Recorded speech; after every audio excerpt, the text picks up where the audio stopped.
ہم سے اسحاق بن منصور نے بیان کیا، کہا ہم سے نضر بن شمیل نے، انہوں نے کہا کہ ہمیں عبداللہ بن عون نے خبر دی، انہوں نے محمد بن سیرین سے، انہوں نے ابو ہریرہ رضی اللہ تعالیٰ عنہ سے، انہوں نے کہا کہ رسول اللہ صلی اللہ علیہ وآلہ وسلم نے ہمیں دوپہر کے بعد کی 2 نمازوں میں سے کوئی نماز پڑھائی، ظہر یا عصر کی۔ ابن سیرین نے کہا کہ ابو ہریرہ رضی اللہ تعالیٰ عنہ نے اس کا نام تو لیا تھا لیکن میں بھول گیا۔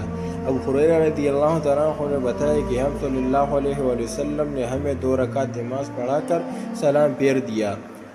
اس کے بعد ایک لکڑی کی لاٹھی سے جو مسجد میں رکھی ہوئی تھی، آپ صلی اللہ علیہ وآلہ وسلم ٹیک لگا کر کھڑے ہو گئے۔ ایسا معلوم ہوتا تھا کہ جیسے اب بہت ہی ہپا ہو، اور آپ صلی اللہ علیہ وآلہ وسلم نے اپنے دائیں ہاتھ کو بائیں ہاتھ پر رکھا اور ان کی انگلیوں کو ایک دوسرے میں داخل کیا، اور آپ نے اپنے دائیں رخسار مبارک کو بائیں ہاتھ کی ہتھیلی سے سہارا دیا۔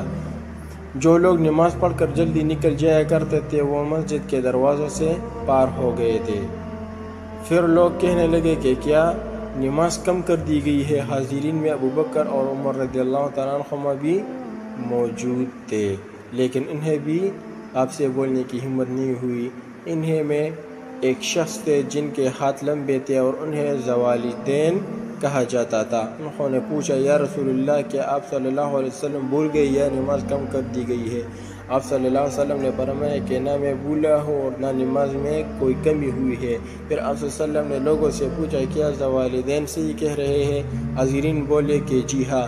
یہ سن کر آپ صلی اللہ علیہ وسلم آگے بڑھے اور باقی رکعتیں پڑھی، پھر سلام پھیرا، پھر تکبیر کہی اور سہو کا سجدہ کیا، معمول کے یا اس سے بھی لمبا سجدہ، پھر سر اٹھایا اور تکبیر کہی، پھر تکبیر کہی اور دوسرا سجدہ کیا، معمول کے مطابق یہ اس سے بھی طویل، پھر سر اٹھایا اور تکبیر کہی۔